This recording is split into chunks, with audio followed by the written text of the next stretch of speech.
गहरे जंगल के सन्नाटे में विजयकांत, एक साहसी यात्री, अनजाने मंत्र की आवाज का पीछा करते करते उस जगह पहुंचता है जिसे लोग करण पिशाचिनी का वास कहते थे। वह मंत्र उसे किसी अदृश्य शक्ति की ओर खींच रहा था। घने अंधकार के बीच विजयकांत को दूर कहीं एक तेज रोशनी दिखाई दी। उसके कदम उस ओर बढ़ने लगे, मानो कोई अदृश्य ताकत उसे वहां खींच रही हो। रोशनी के पास पहुंचने पर विजयकांत ने देखा कि एक बड़ा यज्ञ कुंड जल रहा था।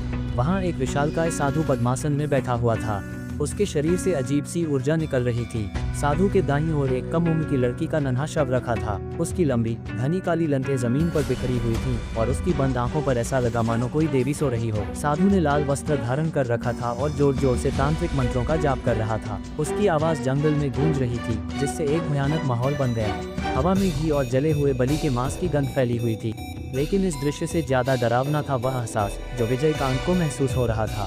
जैसे ही विजयकांत ने कदम आगे बढ़ाया, उसने महसूस किया कि उसका शरीर भारी हो रहा है। वह खड़ा नहीं रह पा रहा था, मानो ये दृश्य उसे अपने वश में कर रहा हो। उसकी आंखें धीरे धीरे उस लड़की की ओर खींचने लगी। तभी साधु के पीछे एक बूढ़ा आदमी नीम के पेड़ के नीचे बैठा हुआ दिखाई दिया। बूढ़े ने विजयकांत को इशारे से रोकने की कोशिश की, लेकिन वह आगे बढ़ता रहा।